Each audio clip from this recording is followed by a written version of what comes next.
Favorite films 16 through 20. Today on Ryan's Cinematic Obsessions.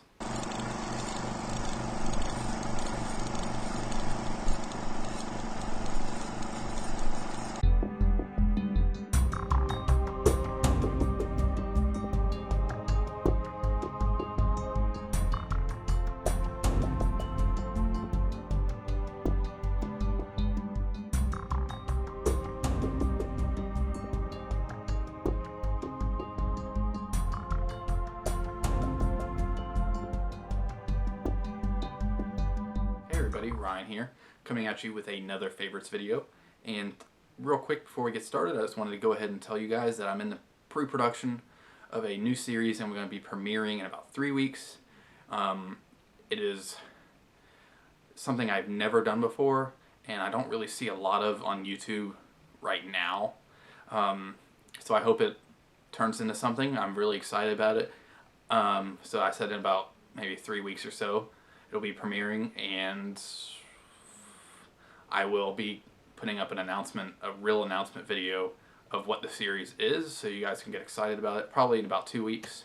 So hope you guys look forward to that, and let's go ahead and get started. Number 20, Carol Reed's The Third Man. And I love this film for so many reasons.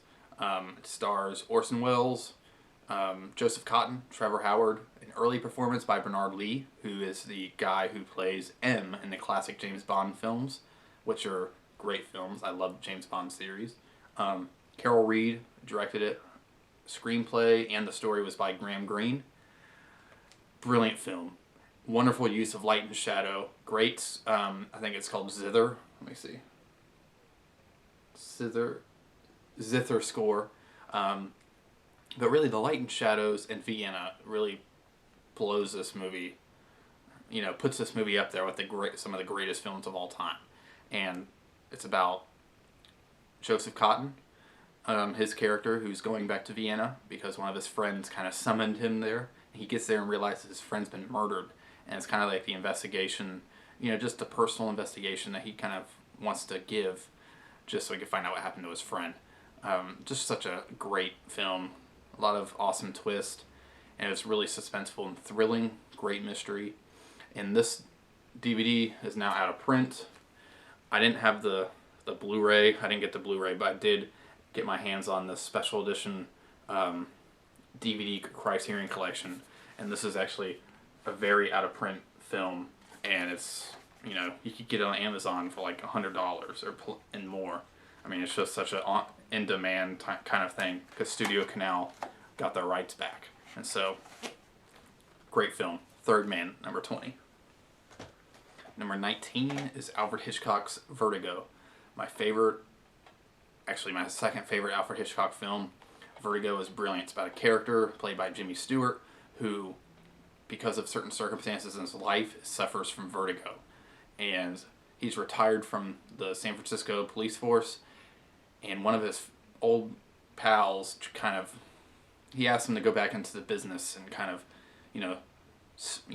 follow this guy's wife because of certain situations. And I don't want to give any more of the plot away, but this is probably the best psychological thriller of all time. It's just such a powerful film. Bernard Herrmann's score is amazing. For those of you who don't know Bernard Herrmann, he did Psycho, he did Citizen Kane, he did, really famously, he did the Taxi Driver soundtrack. It's just such a brilliant film, and definitely one of Alfred Hitchcock's best. Check it out. Number 18, and I did a whole video on this a while back when I did my horror series. A movie that's really influential to me in my love for horror movies and certain films in general. That's John Carpenter's Halloween. Brilliant film. I don't even need to go into it, but this movie was so inspiring to me when I was little. Not inspiring in any uplifting sense, but getting me into thrillers, well-made horror films. And this is the extended edition, which I really like, and it's just such a great film. Those of you who haven't seen it, I recommend it. If you don't like horror movies, this is one you guys should check out. It's not gore-filled at all. But it's a really good film. John Carpenter's Halloween. And let's see, 20, 19, 18. Number 17 is Planet of the Apes. I am just showing this big Planet of the Apes set because I don't have like a single disc edition of it. This is just the entire Planet of the Apes Blu-ray set. But the first Planet of the Apes is just such a brilliant film. Really suspenseful. Just such a great, theme of the film about, a lot of the things. There's a lot of things about like racial equality and a lot of that stuff in the film. But I really like it more because of the scientific part and the fact that Charlton Heston is trapped on this planet ruled by apes, and it's just an amazing movie with a great twist ending. So I definitely recommend that. And eventually I'm going to be doing a full-on review of all the films. I did an overview of this package, and I gave my description and my kind of opinions of each film, but I'm going to give a full in-depth review, and I think this film is definitely going to be one of the films I do a analysis of. So definitely check it out. Planet of the Apes. Alright, number 16. It's number 16. It's kind of hard to, talk about this film without talking about all the films, and it is the Star Wars films. Of course, I prefer the original Star Wars films, but my favorite one out of all of them, and it's one of my favorite movies, is Empire Strikes Back. And this does have the theatrical release on it, and as well as the special edition. It's just such a brilliant film, full of, darkness and, lighthearted sci-fi kind of stuff, but it's just it's really psychological. Out of the 3 original series, and really out of all the films, I think this is more psychological and darkest, other than Revenge of the Sith, which really doesn't get dark until the end, but this one has an overall dark tone throughout the entire film, and it has a dark ending, which I really love. But I love all the Star Wars films, and I'm really excited that they're re-releasing the films back in theaters. I think George Lucas should re-release the Star Wars films every 10 or 15 years in theaters again to kind of get the next generation into the classic films. Hopefully maybe one day he'll release his theatrical ones, but I've never been, there's a lot of people that really hate how George Lucas keeps messing with the films.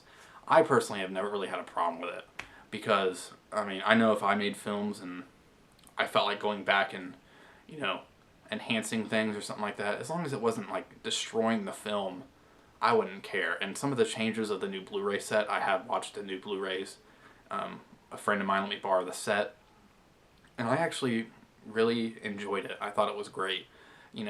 Yes, the special edition kind of scenes and the added stuff is kind of cheesy. They could have done without it, but I don't think it ruins it. And eventually I'll get the Blu-ray set, but I really love these DVDs because they do include the original theatrical releases. And I just don't have the money for the Blu-rays yet. So I'm going to hold on to these for a while. Alright, well, that's it for this video. And I know some of you guys are really interested to see what my top 10 has to do with, and what movies are in it and what's coming next, and I'm really glad that you guys are excited. I'm excited too. So, if you haven't watched some of my other favorites videos, I recommend you go back and do that. And thank you guys for watching. Remember, there's 3 ways of doing things: the right way, the wrong way, and the shadow way. See ya.